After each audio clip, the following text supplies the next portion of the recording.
Lelouch est avec nous pour parler de la saison 1 La saison 1, ouais. que vous avez mise en place avec Caroline. Et je disais tout à l'heure, vous connaissiez avant ? Pas du tout. Ouais. Donc ça demande, est-ce qu'on peut tricher à l'antenne avec un partenaire ? Au théâtre par exemple, est-ce qu'il vous est arrivé de jouer avec quelqu'un que ça passait pas ? Oui. Et est-ce que le spectateur s'en rendait compte ? Pas toujours, mais c'est très compliqué. C'est-à-dire qu'il ne se rend pas compte quand ça passe pas, mais il se rend compte très bien quand ça passe. Ouais. C'est-à-dire que c'est vraiment tout ce qui fait la différence. Donc moi je pense qu'il faut vraiment adorer son partenaire, parce que ça donne quelque chose, ou sa partenaire, ça donne quelque chose en plus au théâtre, et je crois qu'à la radio c'est pareil. Il se trouve qu'on a vachement de chance, parce qu'on s'entend très bien avec Caroline, qu'on est vraiment sur les mêmes longueurs d'onde. C'est même assez étonnant, parce que je dois vous avouer un truc, je ne sais pas comment elle fait, mais elle a su, au bout de la 3e ou 4e émission, même quand j'allais m'arrêter de parler, c'est-à-dire qu'elle prenait spontanément la parole juste après que j'allais m'arrêter, ce qui donnait une absence de blanc total à l'antenne, etc. Donc on a cette chance. Elle a beaucoup de talent, Caroline, mais vraiment. Et moi je pense que son talent ne s'arrête pas à la radio. Et qu'elle devrait un jour ou l'autre monter sur scène, ça c'est mon avis. Ah, vous voulez faire monter tout le monde sur scène ? Mais lui, oui, Dès que vous voyez quelqu'un, vous voulez le mettre sur scène. Depuis que vous avez mis Dupond-Moretti sur scène, vous voulez mettre tout le monde sur scène. J'ai même demandé à Nicolas Sarkozy, figurez-vous, il y a quelques années, de monter sur scène. Et je pense que je ne me serais pas trompé non plus. Non, mais Nicolas Sarkozy, c'est un génie si vous le mettez sur scène. Oui, ça, c'est mais autre chose. je ne parle qu'à des génies, Pascal. Oui, mais le charisme, le charme de Nicolas Sarkozy, la puissance... Pensez-vous que Caroline en manque ? Non. Voilà. Moi, je sais que j'en manque, donc vraiment, soyez très à l'aise. Ah, mais pas du tout. Et pourtant, c'est drôle parce que j'ai fait beaucoup de théâtre et j'ai cru à un moment donné à une carrière de comédienne quand j'avais de mes 11 ans à mes 17 ans à peu près, cours Florent, cours Simon, etc. Et en fait, c'est pas du tout mon truc. Non, il vous faisait jouer des jeunes premières, j'imagine, Non, de tout. De la servante jusqu'à... je vous imagine en servante. Non, mais vous savez ce que je faisais ? Je regardais des films et je recopiais sur des feuilles de papier les répliques et je voulais jouer des rôles un peu à la Marie Gillin, etc. Et en fait, ça n'existait pas autrement que si c'est moi qui les écrivais et j'imposais ça à mes profs de théâtre. Déjà, c'est un bon signe. Bon, Caroline Iturbide, quand vous avez commencé à travailler avec Philippe, est-ce que immédiatement ça se met en place ? Est-ce qu'il y a un temps d'adaptation et quand on ne se connaît pas comme ça et qu'on doit créer cette intimité à l'antenne, en plus, c'est vraiment un duo. Donc, il faut que ça fonctionne ensemble, il faut que les gens s'aiment. Non, c'est un duo et surtout, ça, je le respecte beaucoup. Et je pense que Philippe a été très galant à ce niveau-là, parce que c'est vrai qu'il y a beaucoup de duos aujourd'hui, que ce soit à la télé ou à la radio, où quand même la nana, c'est un peu celle qui fait la météo et le trafic info. C'est pas du tout la place que m'a donné Philippe. Donc, ça a été assez vite équilibré. En fait, moi, j'avais déjà 3 ans de matinale derrière moi, donc je pense que j'avais la petite partie technique. Parce qu'il y a plein de timing à respecter, et Philippe avait le côté chien fou, hyper spontané, très très drôle, cette espèce de voix de radio hyper chaleureuse et les très bons réflexes avec les auditeurs. Et en fait, les deux ont fait que ça a très bien marché. Après, moi, je suis assez facile à embarquer. C'est-à-dire que si je sens que c'est un peu... Vous avez des bonnes ondes.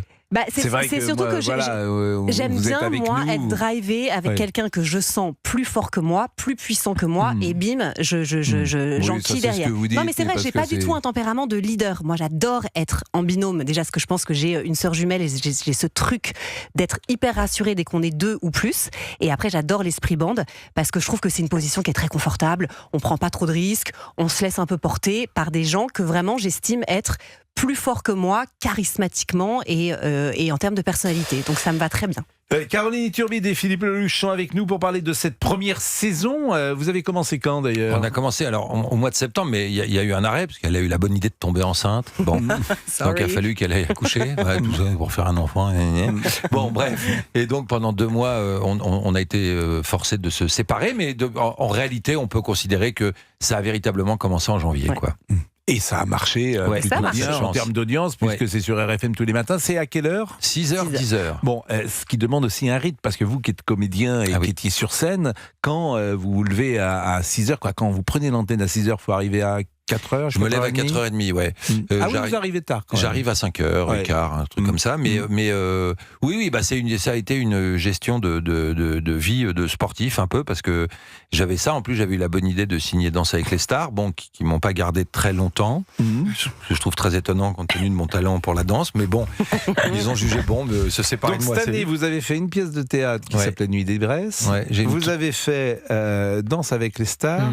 Et vous avez fait RFM tous les jours de 6h à 10h. Et quelques dates restantes de mon one-man show. Et effectivement, quelques dates également que vous avez jouées. Et Philippe a fait la meilleure séquence de Danse avec les stars.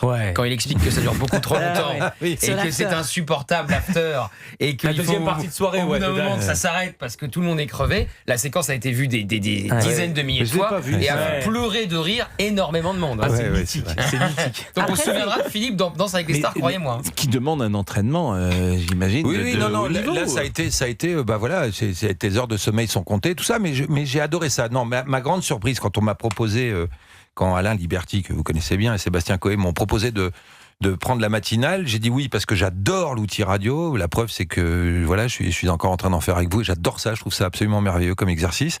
Mais je me disais, est-ce que de me lever à 4h30 au mois de novembre, j'en aurais pas très vite plein le cul. J'étais pas sûr. Voilà. Mais d'ailleurs, les gens ne donnaient pas cher de ta part. D'ailleurs, les gens ici sur RFM, on peut parler comme vous parlez. Voilà, mais là, on est sur. Enfin, je vous rappelle quand même, Pascal, que c'était la chaîne de Coluche aussi. Hein. C'est vrai. Et c'était l'heure de Coluche. Et c'était l'heure de Coluche. C'était le studio, là. Oui, alors c'était pas ce studio parce que le studio. Ça, il s'appelle le studio Coluche. François Ier, je veux dire. Georges, vous n'avez pas dit un mot depuis 20 minutes. Essayez de mettre dans la cible quand même. La sieste, c'est vraiment ce qui va de mieux. Voilà, ils étaient rue François Ier, c'est l'adresse mythique. J'ai connu. Bah oui, François Ier, vous l'avez connu. Et Henri VIII. Oui, enfin bon, voilà. Et donc je me disais, peut-être que l'exercice, je vais pas le supporter parce que c'est pas mes heures habituelles. Et en fait, mais l'énergie. Ah, c'est génial. En fait, l'énergie, et c'est ça pour les gens tiennent dans ce métier parce qu'il y a de l'énergie. Ah, c'est incroyable. Combien de gens racontent qu'ils entrent sur scène avec 39,5 et ils mettent le premier pied sur les planches et puis ils jouent pendant 2 heures. Ouais, c'est ça. C'est tout à fait étonnant d'ailleurs. C'est formidable. J'ai adoré l'exercice et puis on est reparti pour, j'espère, de nombreuses années. Là. C'était Claude Brasseur qui racontait qu'il jouait Georges Dandin et il avait pris une sorte de clou dans le pied parce qu'il jouait pieds nus. Un clou immense, quoi, un grand clou. Il a joué pendant toute la scène, quoi, toute la pièce. Et le soir, évidemment, il a fini à l'hôpital. Ouais, j'ai eu la même chose. Moi, j'ai joué avec 3 doigts de pied cassés l'après-midi même au Festival de Ramatuel. Je m'étais cassé en tapant sur un rocher. J'avais le pied gonflé comme ça. Le jour même. Ouais, le jour même. Et j'ai dit, vraiment, j'avais dit à Michel Boujna qui présentait la soirée, dis-leur que je vais pas marcher normalement. J'ai marché tout à fait normalement toute la pièce. Incroyable. Et au salut, je pouvais plus poser pied à terre. Voilà. Moi, j'ai connu des comédiens qui cassaient les pieds. Ah, ça mais c'était autre chose. Il est 16h28, à tout de suite. Pour tout vous dire, j'ai du mal à décrypter exactement cette information. C'est-à-dire qu'il n'y a plus de championnat national, mais ils vont repartir en championnat régional. J'imagine quand même que les Girondins de Bordeaux vont continuer d'exister, mais à quel niveau? En R1 a priori. Pardon? Régional 1 a priori. Non mais je ne sais pas, pour ceux qui connaissent le football, c'est-à-dire que tu repars quasiment... 6e ou 7e division, oui. Tu repars au plus bas niveau du football français. Les Girondins de Bordeaux... C'est le plus bas niveau, R1? Pardon? C'est le plus bas niveau, régional 1? Bah, je pense pas que ce soit le plus bas. T'es en amateur, quoi, oui, t'es quasiment en amateur, mais c'est le club de Zidane, c'est le club de Giresse, c'est un club champion de France, c'est un club historique, c'est un club de Lizarazu. Et c'est la 6e, 7e ville de France, peut-être Bordeaux. Donc j'imagine les Bordelais qui nous écoutent, c'est une descente aux enfers. C'est pour ça que, vous savez, je me permets juste de faire une petite parenthèse. Parfois, Valdemar Kita est attaqué, président du SC Nantes, par les supporters. C'est vrai que les résultats n'ont pas toujours été au rendez-vous. Mais le club, il assure sa pérennité financière depuis toujours. Et c'est quand même extrêmement important. Et vous avez certains actionnaires qui manifestement ont pris des clubs et n'avaient pas les reins assez solides. En l'occurrence, Nantes a la chance d'avoir un actionnaire de référence qui permet chaque année d'éponger par souvent les déficits, parce que quand vous descendez, c'est que vous aviez un budget prévisionnel qui était au-dessus, par définition, de ce que vous avez imaginé. Ouais, voilà, Qu'est-ce qui se passe ? Et celui, j'ai entendu ouais. Mais celui qui fait l'échec... En fait, c'est parce qu'on a Alain Giresse qui arrive juste après le générique, qui pourra nous parler de Bordeaux. Il est avec nous en ligne. Merci. Ouais, mais il avait juste pas fini ce qu'il disait. Allez, c'est terminé. 16h35, c'est pas très grave. Finissez. Je terminerai ma phrase chez moi. Non, mais en revanche, voilà, je voulais simplement dire que les supporters parfois sont très rudes, mais quand vous avez un président qui fait l'échec et qui paye, faut aussi le souligner parce que Bordeaux est en R1 aujourd'hui. 16h35. Europe 1. 16h, 18h, Pascal Praud et vous. Merci Émilie Diaz, vous reviendrez à 17h. Caroline Turbide, Georges Fenech, Gauthier Lebret, Olivier Guénec. Et puis notre ami Philippe Lelouch est là et on terminera avec lui. Il nous dira quelques mots sur d'abord la fin de saison, bien sûr. Vous terminez quand, Caroline ? On termine vendredi. Vendredi, et puis vous reprenez quand ? Le 24 août. Mais avant, j'ai un petit truc à dire. Oui, est-ce que vous ne pensez pas autour de la table, je ne m'adresse même pas à vous, Pascal, que Pascal Praud fera un malheur sur scène ? Si. Ah si, moi, Alors, je on le vois. l'a dit déjà. Bien sûr. Il faut absolument qu'il le Il faut fasse. qu'il le fasse. Bien sûr. Voilà. Mais oui. Complètement. C'est tout. D'ailleurs, Je vous n'êtes laisse pas à complètement... réfléchir. Philippe, vous pensez qu'il remplirait quel type de salle Des Zéniths. Je pense. Des Zéniths, Non, mais il me dit ça pour me faire Non, plaisir. mais il faut qu'il soit sur les Zéniths de France tous les jours de la semaine à 20h. C'est indispensable. Moi, je pense que les gens vont me lancer des tomates. Non, mais en revanche, votre expérience nous intéresse parce que vous avez fait la même chose avec Dupond-Moretti. Bah oui. Et Dupond-Moretti remplit. Alors, Dupond-Moretti, c'est notre meilleur super. ennemi ou notre meilleur ami, je ne sais pas comment dire, mais il faudrait que vous nous l'ameniez. J'ai encore dit du mal de lui hier. Mais ce qui est formidable, c'est que moi, je sais que vous avez tout pour vous entendre, mais que vous dites du mal l'un de l'autre en permanence. C'est très drôle. Mais j'ai parce que vous trouvé une ressemblez petite beaucoup. vanne. J'ai trouvé une petite vanne. Vous m'avez entendu Non. sur Dupond-Moretti. Non. J'ai dit que la semaine dernière, il avait dit que c'était un sentiment de canicule qu'on avait eu.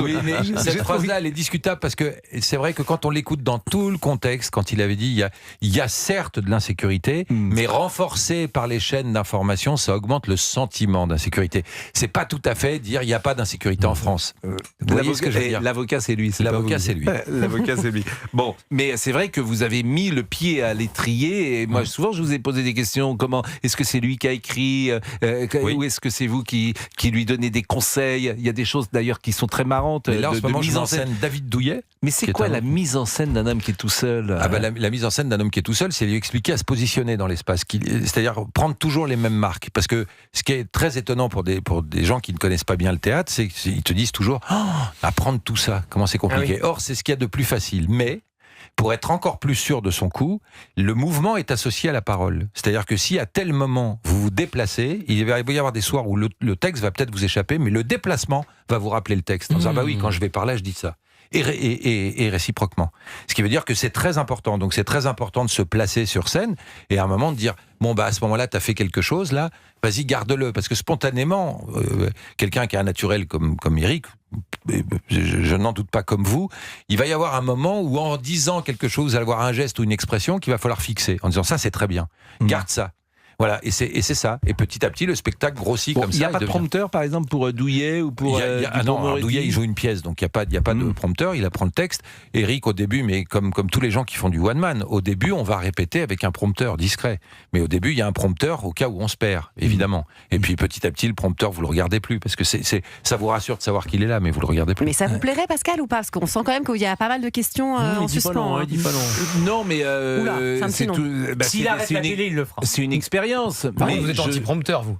Dans la moi, télé, j'ai jamais prompteur. Mais je suis pas sûr de pouvoir en fait tenir les gens pendant 1h15, 1h30 et essayer de les intéresser, pourquoi pas de les faire rire. Je veux dire, ça s'improvise pas, c'est un métier ce que fait Philippe Lelouch. Moi, je passe mon temps à dire que ce que nous faisons, je suis pour les professionnels dans tous les domaines. Je suis rien. On va être avec Alain Giresse dans une seconde. Le malheur, bien souvent, du football, depuis des années, ça a été les présidents. Qui sont arrivés et qui ont imaginé connaître le football et qui ont pris des décisions, alors que je pense depuis toujours que l'homme le plus important d'un club de football, c'est l'entraîneur. Voilà, l'entraîneur. Et puis parfois le directeur sportif, mais une politique sportive. Comme par hasard, le PSG a pris Luis Enrique, a fait confiance à cet homme-là, avec effectivement un directeur sportif, sans doute avec beaucoup d'argent, mais rappelez-vous les erreurs du PSG pendant des années, quand on empilait les joueurs. Donc je milite pour qu'il y ait des professionnels partout, dans nos métiers aussi. Je suis parfois agacé quand des gens de l'extérieur donnent leur avis, et souvent ils connaissent pas notre métier. Et puis c'est vrai pour les bouchers, c'est vrai pour les restaurants, c'est vrai pour n'importe quel Là, vous métier. venez de faire 4 minutes tout seul. Ça a choqué personne. Oui, mais C'est vrai que le monologue et vous, c'est quand même une belle histoire d'amour. totalement. Bah, vous avez inventé le monologue à la télé même. Voilà. Non, mais ce que je veux vous dire, donc c'est un métier et c'est le leur. L'oncle a tiré du nez de Cyrano. Hein.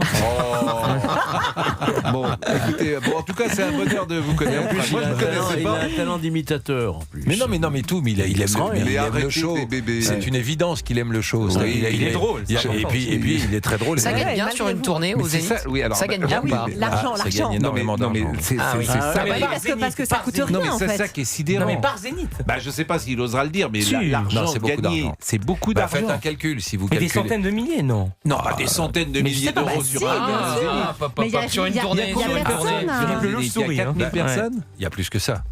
Ça peut être 6000 personnes. Oui, mais il faut remplir. Enfin, n'importe qui ne remplit pas 6000 je personnes. n'ai jamais dit, Pascal, que Oui. n'importe qui remplissait 6000 Oui, personnes. Ça, Parce c'est que sûr. je vous signale que Julien Courbet a tenté ça. Ça a marché. Ça a un ça peu a marché. marché, Bon, oui. Sympa, Arthur sympa, a tenté. sympa. Arthur, et ça n'a pas été. Mais Ça a vous bien n'êtes- vous marché. n'œuvrez mais- pas dans Allez, le même allez. domaine. Comment Vous n'œuvrez pas dans le même domaine. Vous n'avez pas les mêmes personnalités, vous ne faites pas les mêmes choses. C'est complètement autre chose. Bah, C'est- Arthur et Julien Courbet, on peut se comparer. C'est des gens qui sont des animateurs de radio, qui ont un talent, qui ont un public, qui Ils font sont du pur connus. divertissement. Oui. Oui, non, Et mais voilà. Et après, c'est moi. c'est pas. On n'arrive pas sur scène comme ça. Non, j'imagine. non, mais ça, j'ai jamais dit ça non plus. Ouais. On n'arrive pas sur scène comme Bon. ça. Mais souvenez-vous de ce que Brel disait, le talent, c'est l'envie. Non, mais ça, c'est possible. Mais ils avaient envie, ces gens-là. Julien, il a envie. Oui, mais il faut. Julien, c'est sans doute le meilleur animateur aujourd'hui de radio, ou un des meilleurs Ah oui. animateurs de Ah oui. radio. Il est très très fort En à la direct, radio. il est phénoménal. Bon, et phénoménal. Et on le dit d'autant plus qu'il est sur Mais une chaîne concurrente. il allait pas. Julien Corbet a essayé d'aller faire du one-man show drôle, comique. Oui. Ouais, c'est pas pareil. C'est pas la même chose Eh oui. encore. Ah bah, Si si vous vous voulez. Non mais vous, Ah, vous si vous voulez allez que je sois pas raconter drôle, votre ça, vie. Non, je voudrais que vous soyez vous, Je peux Pascal. réussir. Mais non, mais ce qui est payant, c'est que vous soyez vous-même. Mais oui. Bon. On s'en fout, vous n'allez pas vous Bon, transformer en humoriste. En tout cas, vous n'avez pas répondu sur. Non, mais c'est la facile recette. à faire. Le calcul, il est très simple. Une entrée, une pièce, un one man, etc. C'est entre 40 et 60 euros la place, multiplié par 6000, et puis vous voyez ce que ça fait. Mais l'artiste, il touche quoi? Multiplié par combien de dates vous faites? Voilà. Donc, Ah, il va vite être sur les routes. Hein. 16h42. Allez, on est. D'abord, merci, on vous remercie, on vous applaudit. Tiens. On vous applaudit Philippe Lelouch. Avec Caroline Iturbide. On garde Caroline jusqu'à la fin de l'émission. Hein, et puis on va parler des Girondins de Bordeaux avec Alain Giresse, parce qu'il doit avoir de la peine, ou pas d'ailleurs, parce que les Girondins de Bordeaux, c'est une longue descente aux enfers. Donc c'est vrai, depuis des années, il est habitué sans doute aux mauvaises nouvelles. A tout de suite, 16h42 sur Europe 1.